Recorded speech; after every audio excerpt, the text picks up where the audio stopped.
பெண்ணோட மதிப்பு அவகிச்சிருக்கிற வெள்ள தோல் அல்ல. பெண்ணோட மதிப்பு அவ உடுத்திருக்கிற வெளிநாட்டு உடுப்பல்ல. பெண்ணோட மதிப்பு காதும் கையும் கழுத்தும் நிறையிறதுக்குள்ள தங்கம் போடுறதல்ல.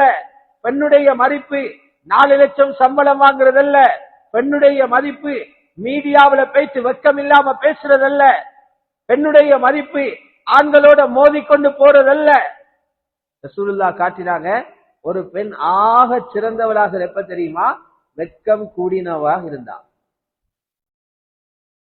சின்ன வயசிலிருந்தே எப்படி வெக்கம் இந்த புள்ளகள்கிட்ட வரும்னு யோசி. அல்லாஹ்விட்ட மதிப்பாகிறவங்க தான். ஏன் தெரியுமா? வெக்கம் புக்ஸ்ல படிச்செடுக்கலாம். வெக்கம் லெக்சரை கேட்டு விடங்க இருக்கலாம். வெக்கம் வரணும். ஈமான வளர்த்து கொண்டீங்கடா, ஈமான் அதிகரிக்க அதிகரிக்க அதோட சைஸுக்கு வெக்கம் வரும். 100க்கு 100 ஈமான் வளர்ந்தா வெக்கம் 100க்கு 100 வரும். 50% வெக்கம் ஈமான் வந்தா 50% வெக்கம் வரும். நபி ஸல்லல்லாஹு அலைஹி வஸல்லம் சொன்னாங்க, புகாரி ஷரீஃப்ல இருக்குது, நீங்க ஈமானை ஒரு மரம் என்று நினைங்க, அந்த மரத்துல 78 லட்சம் கொப்புகள் இருக்குது. அல் ஈமான் பிதுஉ வ சபஊன ஷுபா, ஈமான் 78 லட்சம் கிளைகளுள் ஒரு மரத்தை போல. ஆக உயர்ந்த கிளை லா இலாஹ இல்லல்லாஹ், ஆக தாழ்ந்த கிளை பாதையில மக்களுக்கு இடையூறு கொடுக்கக்கூடிய கல்லு முள்ளுகளை அகற்றது சொல்லிட்டு சொன்னாங்க. வல் ஹயாஉ ஷுபத்து மினல் ஈமான், வெக்கம் ஈமான்ட முக்கியமான ஒரு கிளை என்று சொன்னாங்க. புகாரியில் இடம்பெறுது. இன்றைக்கு நாங்க போற போக்க பார்த்தா அல்லாஹ் நம்பி கொடுத்திருக்கிறான் பாதுகாப்பாங்க. இந்த உம்மா வாப்படை போக்க பார்த்தா ரசூலுல்லாவுக்கு நேர் எதிரில் நிற்கிறாங்க. நபி ஸல்லல்லாஹு அலைஹி வஸல்லம் புள்ளகளை வெக்கத்தை கொடுத்தாங்க. அந்த புள்ளகளோட உடுப்பில வெக்கம் தெரிஞ்சிச்சு, அந்த புள்ளகளோட பேச்சில வெக்கம் தெரிஞ்சிச்சு, அந்த புள்ளகளோட சப்பாத்தில வெக்கம் தெரிஞ்சிச்சு, அந்த புள்ளகளோட நடையில வெக்கம் தெரிஞ்சிச்சு, அந்த புள்ளகளோட கஃன்ல கூட வெக்கம் தெரிஞ்சிச்சு. எங்கடவங்க பாக்குறாங்க எல்லாத்தையும் கலட்டி ரோட்ல கொண்டு வைக்கிறது. எங்கட உம்மா பாப்பாக்கு ஆசை எல்லாம் திறந்துட்டு வெளியில வந்துடும். நாங்க ஆசைப்படுற மாதிரி தானே புள்ள வரும். அவங்க நினைக்கிறாங்க வெக்கப்பட்டு கொண்டிருந்தா மடத்தனம் என்று நினைக்கிறாங்க. வெக்கப்பட்டு கொண்டிருக்கிறது பிற்போக்கு என்று நினைக்கிறாங்க. இது சுத்தமா ஹதீஸுக்கு மாத்தமான சிந்தனை.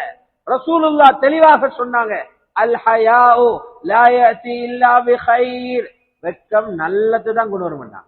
வெக்கத்தால கெடுதி ஒன்றும் வராது. ஒருத்தருக்கும் யாருமே பின்னுக்கு தள்ளப்பட்டு போறல.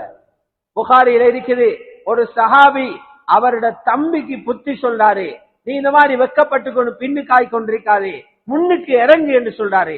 ரசூலுல்லாஹ் சொன்னாங்க, நல்ல ஒரு சிபத் அந்த பிள்ளை தெரிக்குது, அதை இல்லாமல் ஆக்க வேண்டாம். ஆம்பளை பிள்ளை இப்ப போங்க, நபி ஸல்லல்லாஹு அலைஹி வஸல்லம் புள்ளகளை எப்படி வளர்த்தாங்க. புள்ளகள் மட்டுமில்ல சகோதரர்களே, மனைவியும் கணவனுக்கு பொறுப்பு இல்லையா? 11 மனைவிமார்களை மேலான ரசூலுல்லாஹ் வச்சிருந்தாங்க. ஒரே காலத்துல 9 பேர் அவங்களுக்கு இருந்தாங்க. அவங்களுக்கு கொடுத்த ஈமான் சுப்ஹானல்லாஹ், அந்த பெண்களை உயர்த்திச்சு ஆண்களோட மட்டத்துக்கு. புகாரி ஷரீஃப்ல இருக்குது, ஸல்லல்லாஹு அலைஹி வஸல்லம் சொன்னாங்க, ஆம்பளைகள் இருந்தா ஈமான முழுமையை அடைஞ்சவங்க நிறைய பேர் உலகத்தில் இருந்தாங்க, பெண்கள் அப்படி இருக்கலைன்னா.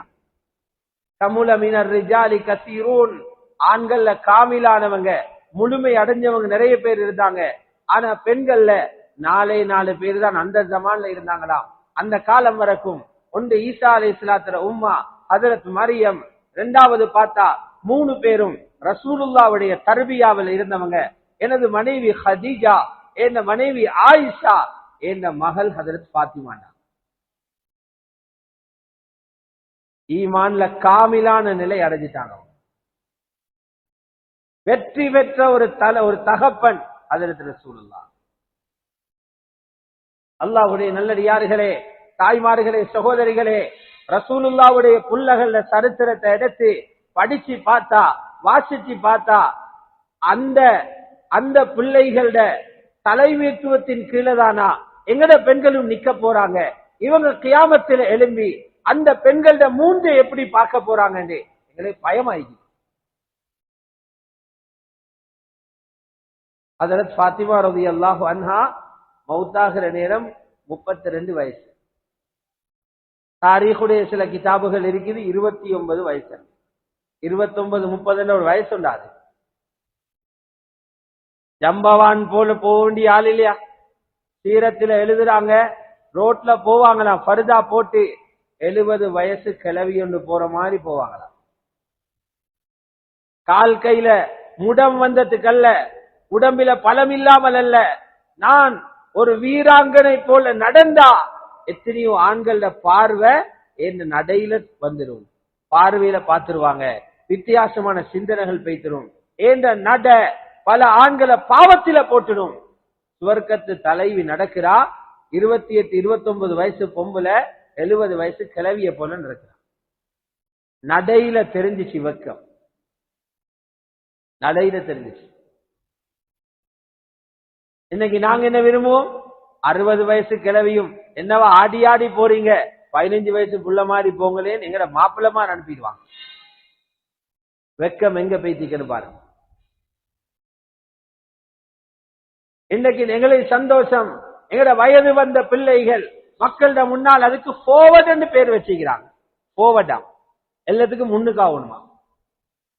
முன்னுக்காக்குங்க ஆம்பளைகளை, பெண்களை போட்டு போவர்ட் என்று சொல்லி சீரழிக்க வானம், மானத்தை கப்பல்ல பறக்க விட்டுற வானம், கேவலப்படுத்த வாதம் அவங்களை.